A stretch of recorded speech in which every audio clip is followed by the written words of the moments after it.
Guyana's opposition claims a victory of sorts, even as house-to-house registration allowed to continue.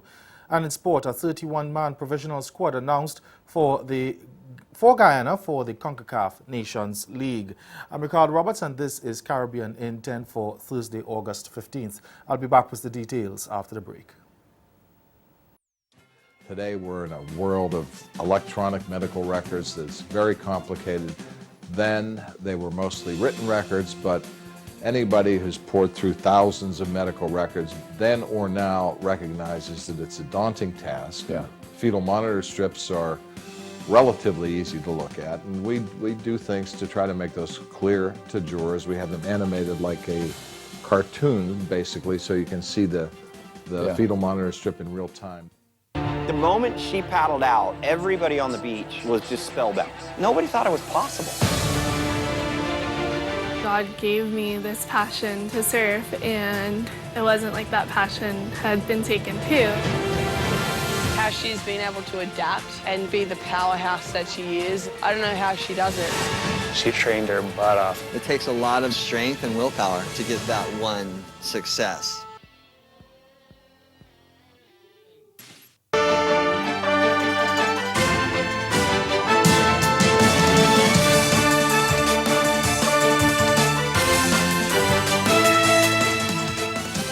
Opposition leader Bart Jagdeo is claiming a victory of sorts despite the High Court ruling that the house-to-house registration exercise being carried out by the Guyana Elections Commission, GECOM, is not unconstitutional or unlawful and can continue.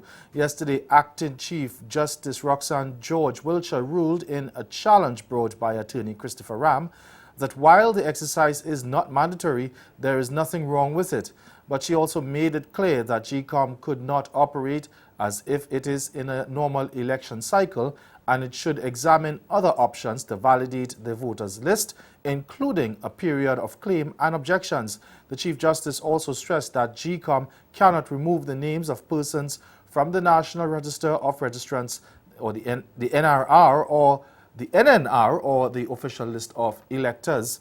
It's that part of the ruling that Jagdeo says supports the position of his People's Progressive Party on the house-to-house registration. And she said that residency is not a qualifying requirement, and therefore the names of persons on the list, the NRR and OLE, cannot be removed unless deceased or become disqualified based on Article 159 of the Constitution. So what does this mean now? It means that the entire house-to-house exercise, as done so far, has been a complete waste of time and money, because they cannot remove people from the NRR who have already registered. The Chief Justice went on to say it would be unconstitutional for people who are already registered if they're removed because they reside in another jurisdiction or location within Guyana. The PPP is demanding that elections be held by September 18th, which is 3 months after the Caribbean Court of Justice validated the no-confidence motion that was passed against the coalition government last December. But the government is insisting that the house-to-house registration is necessary to create a clean voters list for credible polls. Staying in Guyana, Finance Minister Winston Jordan is assuring public servants of increase in wages and salaries this year and next year. He says the amount of the increase is dependent on engagements with the unions. We will be paying a salary increase in 2018 and a bigger salary increase, 2019, and a bigger salary increase in 2020. I can say this though, even if there is deadlock or there is no agreement, something interim will be paid. Trinidad and Tobago's fired Minister of Public Administration Marlene MacDonald, who is on fraud and misbehavior in public office charges, secured her $2 million bail yesterday, but she remains warded at the St. Clair Medical Center. MacDonald's attorney Pamela Elder says when she is discharged from the hospital, she will be able to go straight home. The former minister and her common-law husband, Michael Carew, are 2 of 5 people charged with several offenses, including conspiracy to defraud the government and money laundering. The Caribbean Development Bank says it found no evidence of bank fraud or corruption in the Yarrabaqua River Defense Project in St. Vincent and the Grenadines, for which it cancelled financing. Last month, the CDB pulled funding for the project, which was related to rebuilding the damage caused by the December 2013 trough, and ordered the government to repay any money already withdrawn following an investigation into a complaint by one of the tenders. But in a statement issued after the CDB team met with Minister of Finance Camilo Gonzalez and other government representatives, the bank said there was no fraud involved and it had declared misprocurement because the procurement process was determined on review to be not in accordance with the bank's guidelines. And stay with us, your Midday Sport is next.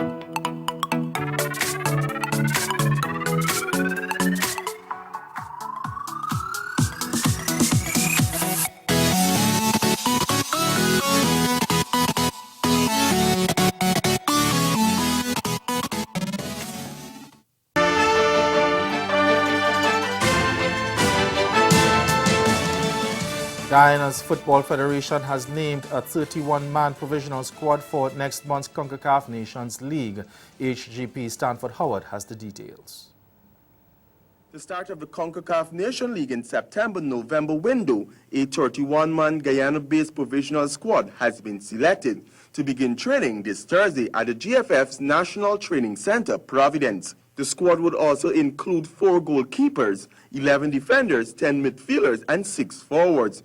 Also has 7 first-timers who will be competing for a chance to earn their debut in the senior national squad. Charles Pollard, the Golden Jaguars assistant coach and lead for the Guyana-based team preparation, said the first session will prioritize fitness, which will be led by Tolo. Fitness in the sport, especially during this time, can never be underestimated. So while some of the guys have been actively engaged in tournaments, others may not have been so active. So the fitness regimen will test this to determine their overall readiness and will also point us to areas to focus on. Fitness evaluation is scheduled for Saturday. The squad was selected by technical panel including head coach Michael Johnson, who said, and I quote, "We are continuously looking for players with the right combination of technical skills, heart and commitment to represent Guyana. I believe this squad reflects that, while the majority of the squad is taken from those who were a part of the previous training program. We have brought in some new players who have shown credible performance in the recently held tournament and who had to fight for a place when the short list is made. One of those players is young Ryan Dowing, who performed well during the recently concluded GFF KFC Under-20 tournament." And that's Caribbean in 10. Join us again at 6:30 for Caribbean Newsline. Until then, good afternoon.